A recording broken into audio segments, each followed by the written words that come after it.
অবশেষে আপনাদের কাঙ্ক্ষিত হলুদ ব্লগ নিয়ে কিন্তু চলে আসলাম। হ্যালো এভরিওয়ান, সবাই কেমন আছেন? ফাইনালি একমাত্র দেবরের সে লং ওয়েটেড ভিডিও মানে হলুদের ব্লগ নিয়ে চলে আসলাম। তো আসা মাত্রই হচ্ছে আমরা বসে গিয়েছিলাম আমি আর বড় ভাবি মিলে মেহেদি পরতে। আজকে কিন্তু হলুদ সন্ধ্যা প্লাস মেহেদি সন্ধ্যা দুটো একসাথেই ছিল।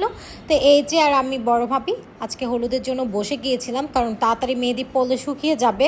তা আজকে মূলত হলুদ আর মেহেদি সন্ধ্যাটা হচ্ছে ব্রাইডের বাসার রুফটপে ছিল, আর বাইরে এত বেশি ঠান্ডা ছিল, স্পেশালি রুফটপে হওয়াতে সেটা অনেক বেশি ফিল করতে পারছিলাম। তো এই যে দেখতেই পাচ্ছেন অলরেডি হাতে মেহেদি পরা শুরু হয়ে গিয়েছে। আর আজকের ব্লগ আর ভিডিওটি ভালো লাগলে লাইক কমেন্ট সাবস্ক্রাইব কিন্তু মাস্ট। তো আজকে আমাকে এই আউটফিটে কেমন লাগছে সেটা কিন্তু অবশ্যই কমেন্টস করে জানাতে ভুলবেন না। মেহেদি পরা শেষ করে এই যে আমি ছোট চিকি আর সায়েম, এত বেশি ঠান্ডা ছিল তাই ছোট চিকিকে হচ্ছে উইন্টারের ক্লথস পরিয়ে নিয়েছিলাম। এইখানে হচ্ছে আম্মুরা ছিল, ব্রাইড ছিল, আমাদের ব্রাইডকেও কিন্তু আজকে মাশাল্লাহ অনেক বেশি ভালো লাগছিল।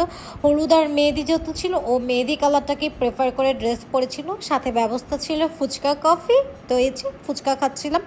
আর এইখানে হচ্ছে মেয়েদের বাসা থেকে ছেলেদের জন্য যে ডালা মানে আমাদের জন্য যে ডালাগুলো দেওয়া হয়েছিল, আর প্লাস আমাদের বাসা থেকে মেয়েদের জন্য যে ডালাগুলো দেওয়া হয়েছিল সবগুলো একসাথে রেখে আমি ক্লিপ নিয়ে নিচ্ছিলাম, কারণ এগুলোই মেমোরি হিসাবে থাকবে, পরবর্তীতে দেখতেও ভালো লাগবে। আর এইখানে মেয়ের মানে ব্রাইডের ছোট বোন, ও জাপানিজ, ও হচ্ছে ড্যান্স পারফরমেন্স করছিল, কারণ ওর বোনের বিয়ে বলে কথা।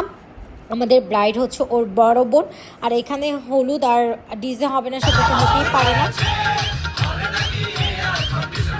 তো সবাই মিলে এখানে খুব মজা করা হচ্ছিল, মস্তি করা হচ্ছিল।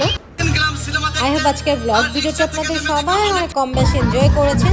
সেই জন্য দুলহা মিয়া তার জন্য মাশাআল্লাহ বলতে ভুলবেন না। আর lastly not at the list, আমি ঠান্ডা পড়েছিল তাই শল নিয়ে নিয়েছিলাম। I hope you guys R